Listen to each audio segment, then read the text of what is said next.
Happy Juneteenth. Today is a holiday known as Juneteenth. Gets its name very simply from the fact that today is June 19th. Put them together, you get Juneteenth.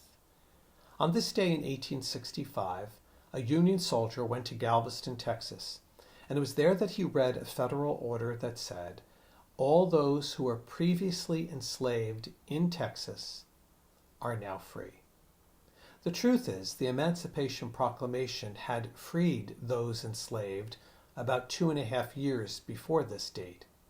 The reality is, though, the Civil War did not end until 1865, and Texas, being the most remote of the slave states, was very slow and not really great in enacting the Emancipation Proclamation. So this federal order came as an important moment for those who were enslaved in Texas.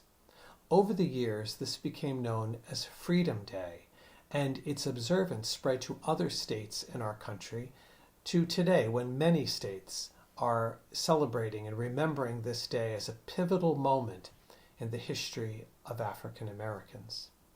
Today is also the feast of the Sacred Heart of Jesus. The Sacred Heart of Jesus does not fall on the same date every year.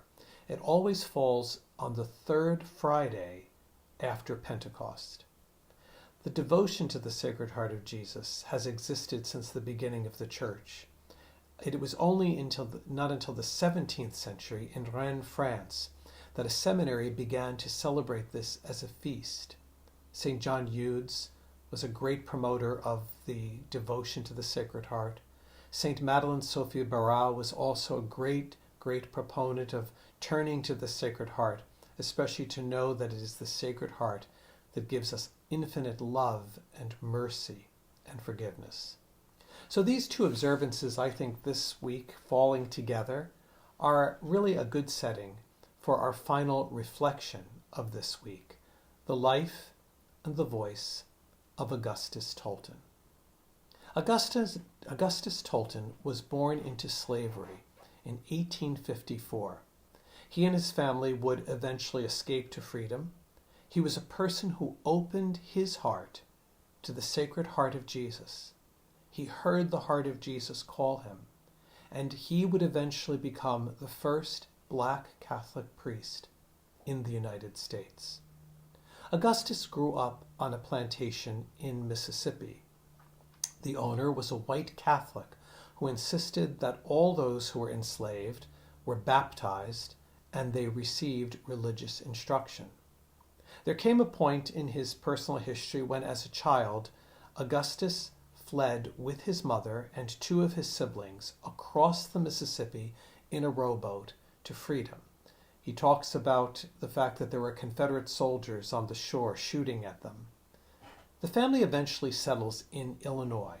He winds up going to an all-white Catholic school. And it was there that he began to really think, I believe God is calling me to be a priest. And at that time, he had a local Catholic priest who also said, I think, Augustus, you're right. I think God is calling you to be a priest. The only challenge was this. At that time, no Catholic seminary in the United States would admit a black man as a candidate for the priesthood. So this priest, who was really champion Augustus, said, okay, we're going to send you to Rome. We're going to send you to Rome, get in a boat, go across the Atlantic, and study to be a priest there. And that's exactly what he did. Augustus studied there, and he was eventually ordained a priest in Rome in 1886. He was 31 years old, and he celebrated his first Mass in St. Peter's Basilica on Easter Sunday. Now, Father Tolton thought that he would probably be sent to Africa to be a missionary there.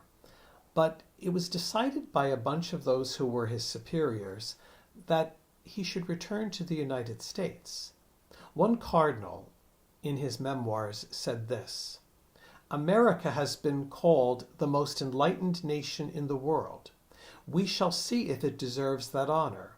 If the United States has never seen a black priest, it must see one now." So when the cardinal said that, everybody who had the position to make a decision said, okay, Father Tolton is going back to the United States. He went to Quincy, Massachusetts. 3 of the most difficult years of his life. So much for an enlightened nation. He experienced racial hostility everywhere he went, not only from the congregation, not only from the people in town, but from the priests he lived with. One priest constantly referred to him using a racial slur. That priest went to the bishop and said Father Tolton should have nothing to do with ministering to white people. And even black Protestants were not friendly toward him, worried that he was going to take members of their congregation and make them Roman Catholic. So Father Tolton experienced a lot of difficulties as soon as he came to the United States, came back to the United States. He's eventually sent to St. Monica's in Chicago. Now, St. Monica's was a church that was formed specifically for black Catholics. In the latter part of the 19th century, the beginning of the 20th century, there were many ethnic churches, Italian churches, Hungarian churches, Irish churches. So there was a black church, but the difference was this was segregation. They did not want black people in the white churches, so they had their own church for them. The interesting thing was St. Monica's, the building itself, the church, was actually built with some of the money that was donated by St. Catherine Drexel, who we spoke about yesterday in our reflection. Father Tolton's reputation and his success in that parish was great. He actually got a lot of national renown by bishops in the United States. He was affectionately known as Good Father Gus. It was said that he was known for his eloquent sermons, his beautiful singing voice, and his ability to play the accordion. Father Tolton began to really work in that parish, and he grew that parish. It was a very small parish. It became a very large one, a vibrant parish. A newspaper article writing about Father Tolton in Chicago said that he was such a fine man and that white people were often seen in his congregation. So he grew the parish, he listened to people, he led them to know the power of Christ's love, the power of love that is found in the Sacred Heart of Jesus. Now, Father Tolton began to develop some health problems. At one point, it was decided he should take just a temporary leave of absence as the pastor. And then in July of 1897, there was a terrible, terrible heat wave in Chicago. And on July 8th, 1897, at 43 years old, Father Tolton collapsed, the result of a heat stroke, and he died. His funeral was attended by more than 100 priests, the very group that he wanted to be a part of, but 15 years before was told no black man could join this group. He's currently being considered for sainthood in the Catholic Church.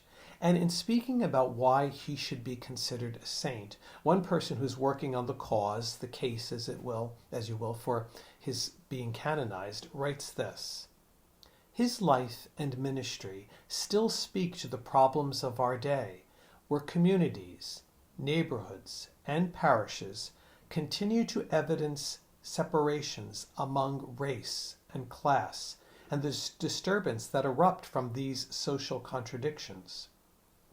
Father Tolton is a model for priests and laity who live and work in such situations while they strive to work for harmony and peace among all, regardless of their color, their origin, or their language.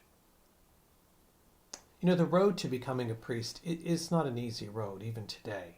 There are many challenges. There's lots of things that you have to go through in order to become a priest. So I can't imagine the challenges that Father Tolton must have experienced on his road to the priesthood. And especially, knowing this moment that that this is what God is calling me to. This is what I'm feeling that my call is in life. And other people, even the Catholic Church, is saying, no, that's not what God is calling you to. But he persevered despite that racism, despite that discrimination that was shown to him. He knew what his call was, and he allowed God's heart to continue to guide him to achieve that call. Many describe his voice as sweet. And I think his voice today would encourage anyone in this day who knows what they're being called to do, who knows who they are called to be. And he would tell them, continue on. Do not take no for an answer. And I think he would encourage parents and teachers and those in positions of authority to listen to young people, to encourage them, help them figure out the life to which they're called, and don't hinder them with your own stuff. And then I think about the 2 times in his life that he had to cross the water to freedom. Like the Hebrew people crossing the Red Sea to the Promised Land, Father Tolton crossed the water to become a free man in the United States. He crossed the water to become a priest in the Catholic Church. I think if he could speak to us today, his voice would ask you, what are the challenges that you've faced in your life? And have you turned to the Sacred Heart of Jesus? Have you allowed the Sacred Heart of Jesus to strengthen you, to do what is hard, to answer God's call? And I think that if he were here today, Father Tolton's voice would say to me as pastor and to you as parishioners, sit down together and think, how can you work together to create a community that strives even more for harmony, for peace among all peoples? I look forward to that conversation.